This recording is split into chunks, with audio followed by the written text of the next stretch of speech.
I'm Verna DePaul, contributor with the Happily Ever After blog at usatoday.com, and today I'm here with author Zoe Archer. Website indicates you love to write high adventure, exotic settings, thrilling action. How does your new series, The Hellraisers, meet these requirements? Well, there's definitely a lot of action and adventure in these stories. It's always important for me in all of my romance novels that there's like equality between the hero and the heroine when the danger comes. And so I think in this series with this paranormal element, the hero and heroine, they definitely come together to help fight that evil. So, and there's plenty of action in all of my stories, in addition to hot romance and the usual things that we like to find. But there's always that component too. That's a wonderful combination. Yeah. Would you call yourself a risk taker when it comes to writing?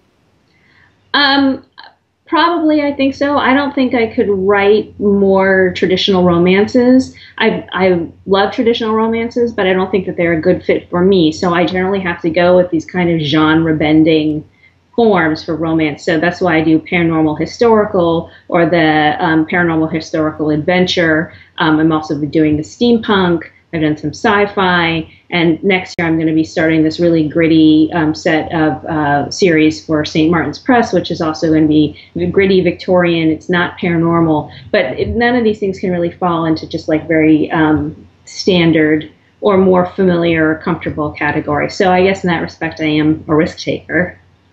That's just where your brain tends to go, it sounds like.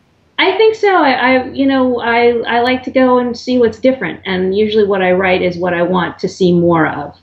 So if I see that there's a gap or something that's not being met, or something that's really appealing to me, and I don't see it there, then I try to write it. Which was more exciting, getting a Rita Award nomination or a Publisher's Weekly Pick of the Week starred review?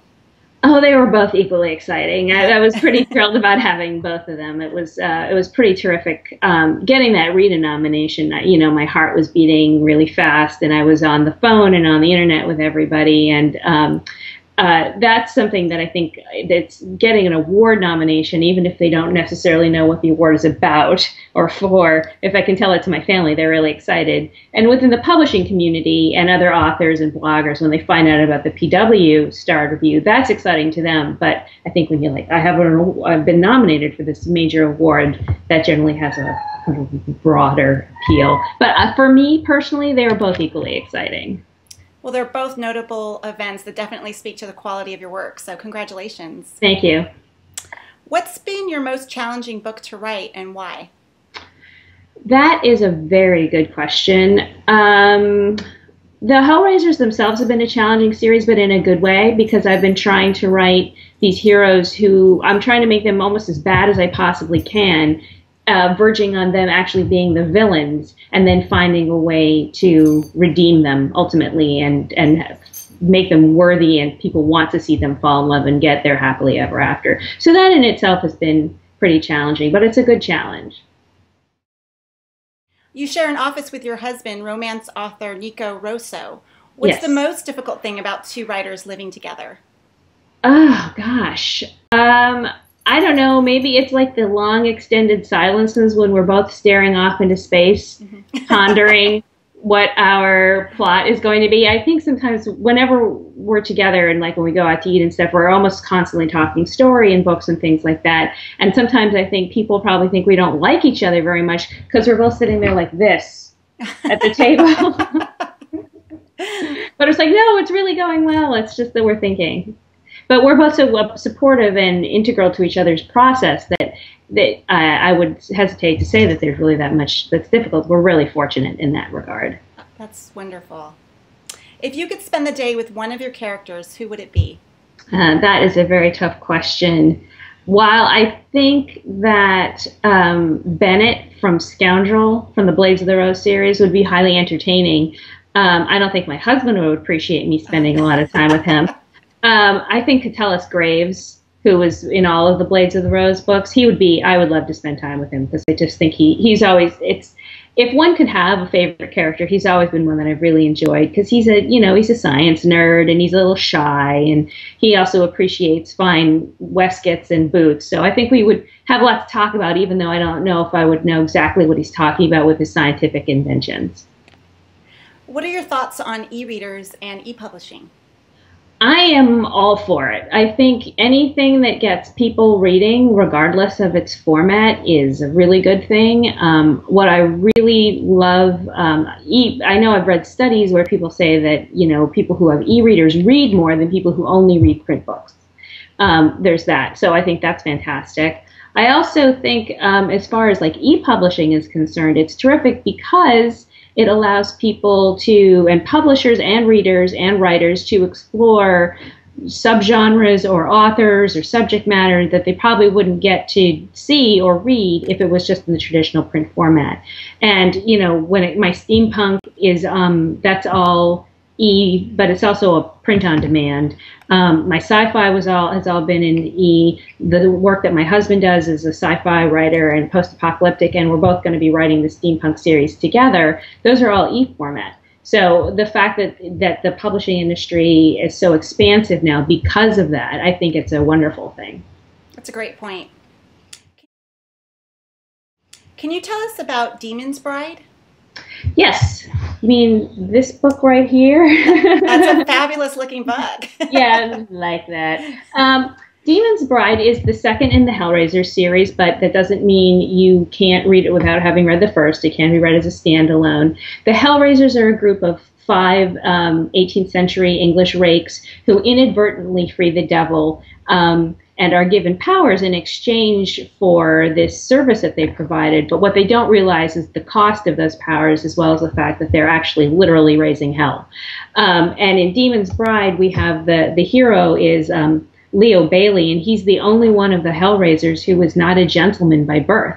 So he's actually a commoner. His father was a saddle maker. So he grew up basically in poverty. And so he's become and fought his way to become the wealthiest, one of the wealthiest non-titled men in England. But he also has a huge chip on his shoulder. So he kind of has issues with the social class, the hierarchy. So the book actually opens with his marriage to an aristocratic woman, and the two of them barely know each other. It's basically a business arrangement. And what I thought was so interesting about writing this book was that it charted the course. Most romance novels either have the marriage in the middle or at the end, but this starts with it, and then the relationship has to evolve. But what the heroine doesn't know as she's growing closer to Leo is that he has this deep, dark secret, which is that he literally has powers given to him by the devil. And so they have to sort of struggle to, they fight, for his soul and also for the sake of their marriage and rebuilding trust between them. It's a lot of fun. It was it was my attempt at writing a gothic. It almost has that kind of like Rosemary's Baby kind of a thing. It's like, what's going on? She knows that there's something creepy, but she's not sure what it is. But at the same time, she's falling more and more in love with this man who she has married. Sounds fabulous. What's next in the Hellraiser series? The last book in the series is called Sinner's Heart, and that will be out in April 2013.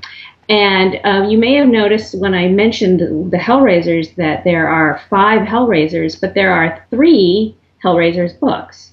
So that means 2 of the Hellraisers aren't necessarily going to make it.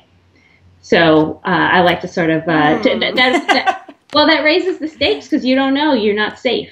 You know what I mean? So, and I wanted to sort of keep that sense of danger. So we get to see in the 3rd and final book how the whole overarching storyline with the devil comes to its conclusion and who gets saved and who does not. Oh, that's a really interesting way to approach the series. And let me ask you this: do you know who the 3rd hero is going to be, or are you still deciding? The book is written. Okay. I just don't want to give away any spoilers. It'll probably be fairly evident by the time you finish Demon's Bride who the hero is going to be. Mm-hmm. But if you haven't, I don't want to give it away. No, totally. We wouldn't want that. No. So, Zoe, is there anything you'd like to say to our viewers before we conclude the interview? Oh, well, definitely keep reading, whether it's my books or anybody else's books. Authors can't exist without readers. We need you, and we love you. So it's great to have that relationship. I have, like I said, I've got a bunch of new books in the pipeline. I've got more steampunk, and this steampunk series that I'm writing, the Ether Chronicles, is really cool because it's all through Avon Impulse. It's a 5-book series. I'm writing 3 of the books, and my husband, Nico, is writing 2 of the books. So we created the world together. We're not writing the books together. he's writing the steampunk western, and I'm writing the steampunk everything else. So I think, yeah. So it's like I do a lot of the European settings and some of the other stuff. So I think, and they're a lot of fun. So I think people would really, and if you're new to steampunk or you're curious about it, they're basically category length books. So it's a great way to sort of test the steampunk waters, if you will. And can readers who are interested in that series go to either one of your websites for that? Yes, absolutely. My book is already out, Skies of Fire, which is the first book in the Ether Chronicles. My husband's book, Nico's book, which is called Night of Fire, that will be out in July. And there should be information on his website about that as well. We just revealed the cover. You can also find information on that on my Facebook page, and I tweet about it and things like that. So you can find both of those, all the information on that there. Great. Well, thank you so much for talking with us today. It was a pleasure.